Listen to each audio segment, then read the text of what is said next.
Greetings, greetings, greetings. This is Revere Sky. So, I wanted to talk about something. I'm going to try to keep it short. But the topic is everybody can't be a king, a queen, god, or goddess. Again, everybody can't be a king and a queen, god, or goddess. You can in your own household, you can in your own lane, in your own bubble. But when you have to operate as a colony or as a group, there can only be one queen bee, just like bees. There can only be one alpha male in the pack, and there may be like two more. So, why am I saying this? Why am I saying this? When you hear people talking about business, credit, money, you have to pick your place until you have access to be that boss. Okay? Let me explain something to you. When we preach and we try to organize people as a group or a collective, especially down to the broken black melanated race, right? When you really think about it, the reason why they created the white ambassador on the planet is so that the melanated races can be disconnected from their root, their inspiration, what they aspire to. This is why everybody can't be a king and queen, god or god, because they had to put a glitch in the system. Because remember, this world is very melanated. And when we say we want to grow in numbers, we want to grow in power, it's good. We need it.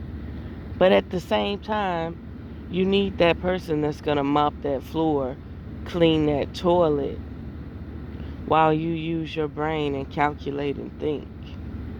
You need that person who's going to do that landscaping, cut that grass, and maintain everything that you can't do because you're too busy using your brain doing something else.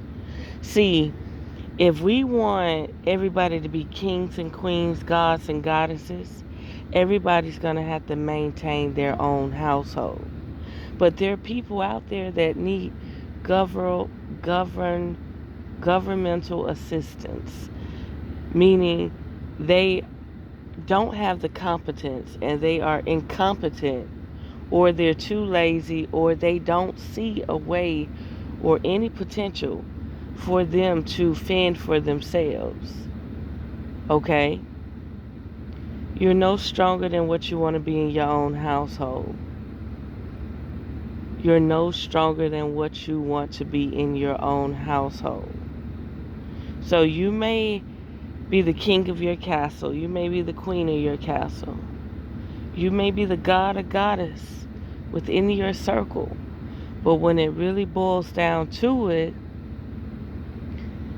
you're no stronger than your weakest man in your group. You're no stronger than the weakest woman in your group.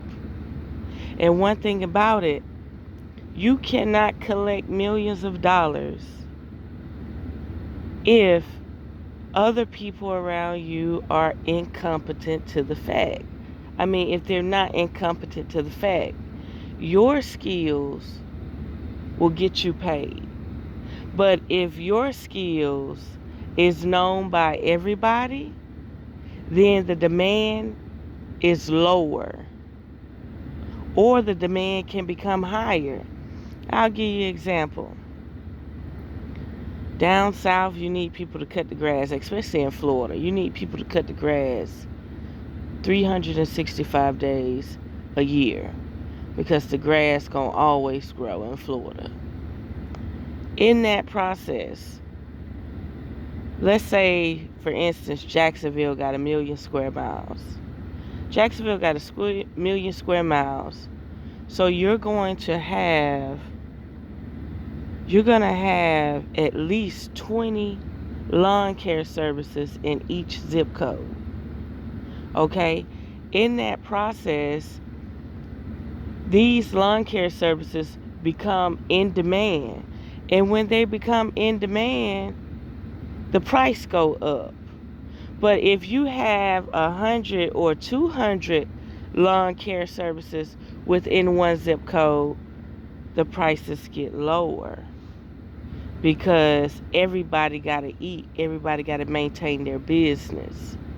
So when it comes down to kings and queens, that's just a mindset. Gods and goddesses, that's just a mindset.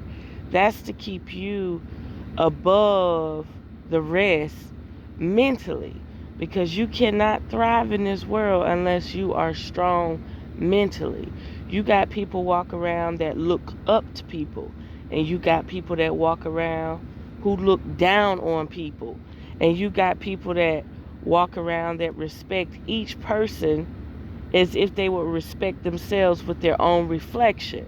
But in that process, I've done that.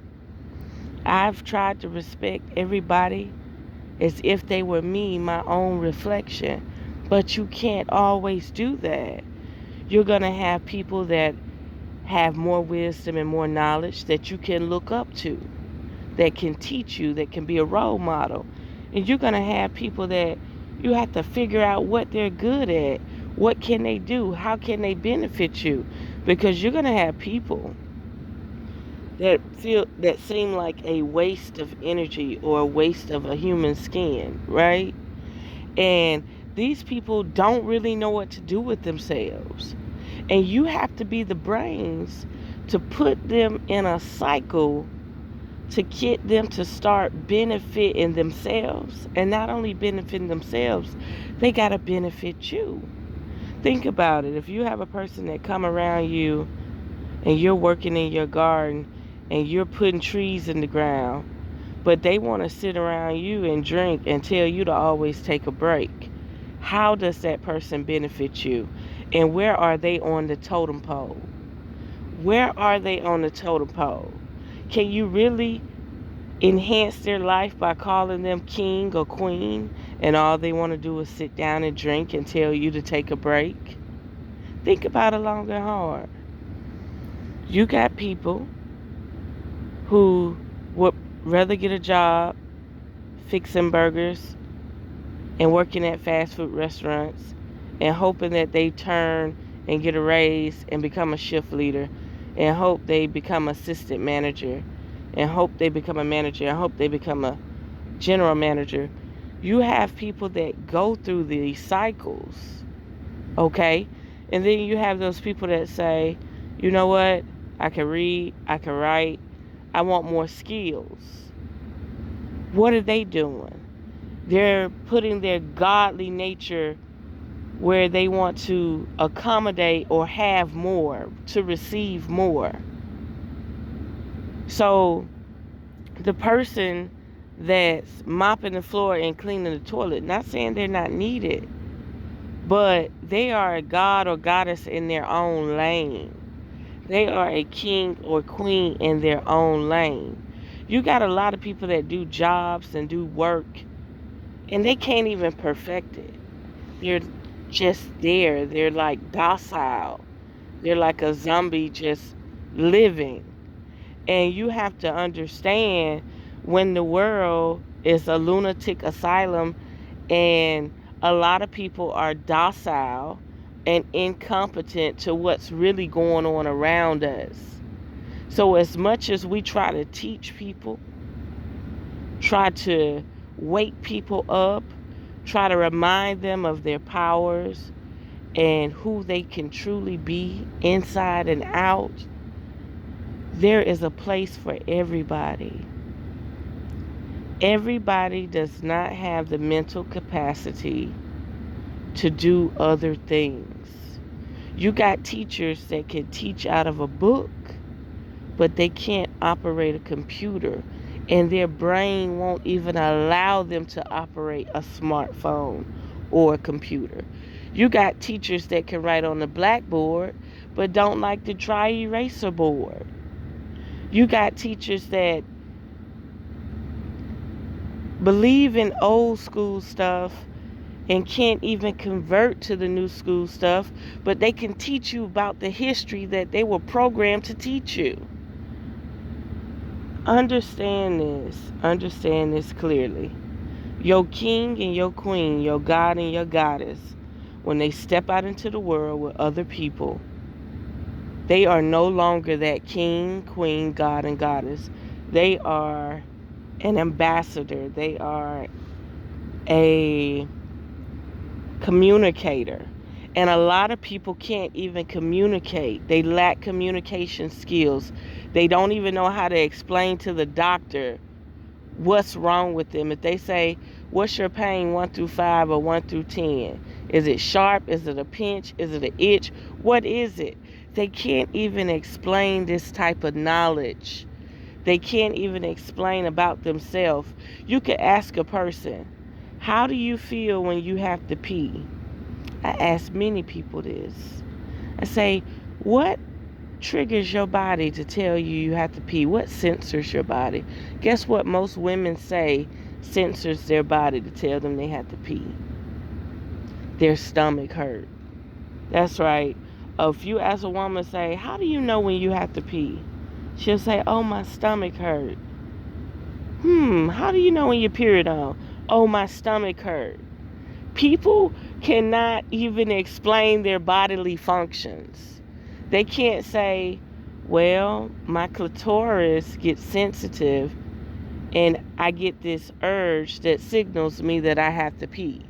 They can't do that. They can't explain that to you. You know what I mean? Somebody say, my stomach hurt. Wait a minute. Is it your right side or is it your left side? Is it a sharp pain? When does your stomach hurt? When you need to poo in the morning or after you eat? People cannot explain this to you. A person lay down that cough. Okay, you're thinking you're coughing from your lungs, but you're actually coughing from your irritated stomach muscle. Acid reflux. People cannot explain this to you. So again, I could go in many scenarios. Realize that I'm going to tell you something. You would think that the cashier and the cook should get paid more money than the person that cleaned the toilets. I beg to differ. I think the person who sanitized and cleaned your facility properly and under the right code and conduct should be the person who get paid the most.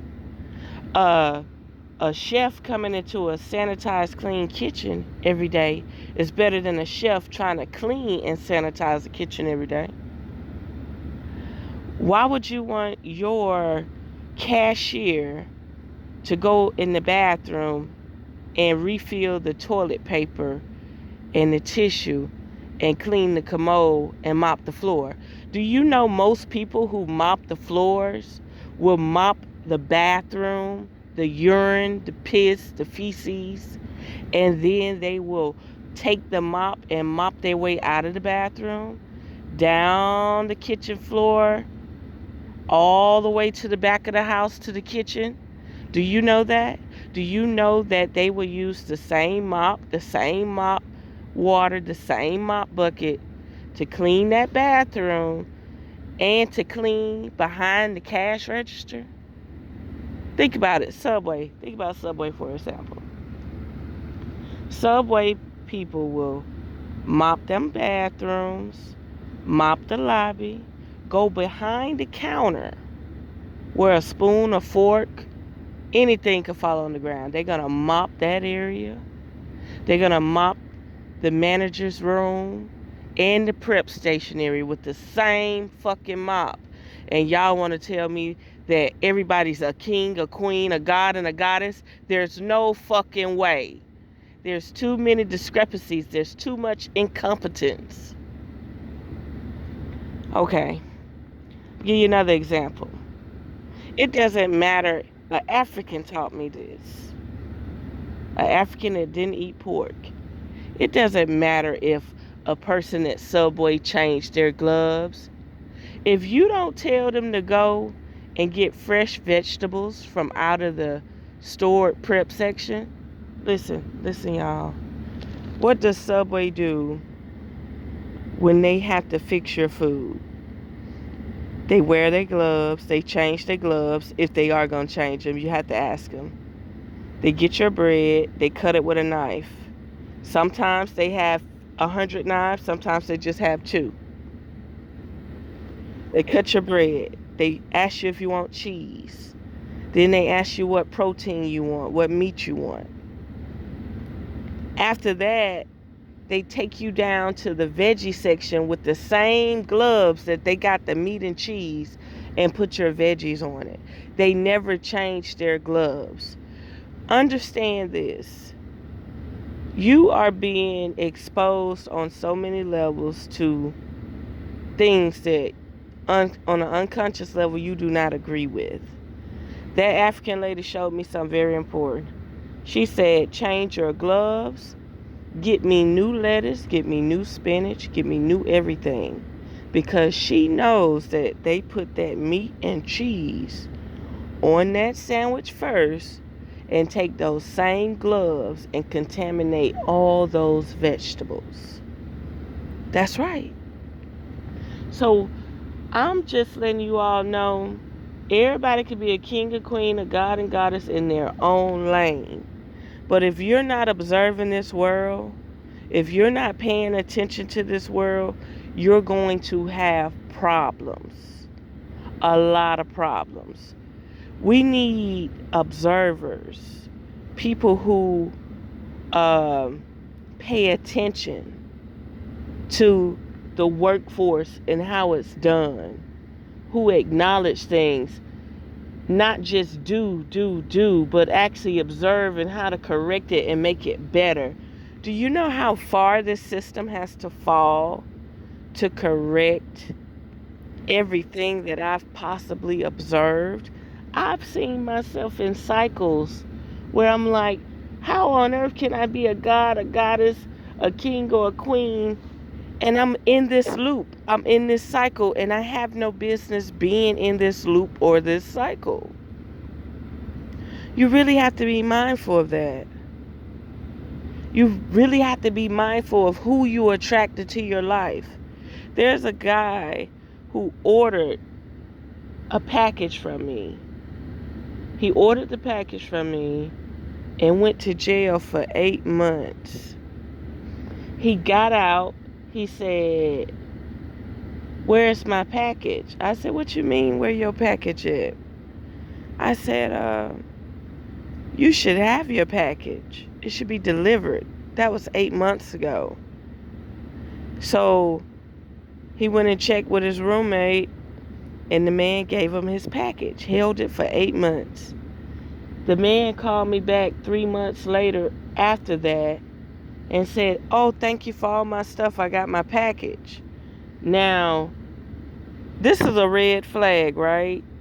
This person went to jail. They still got their package. Now, they call me back 3 months later. They still haven't used the stuff that they ordered.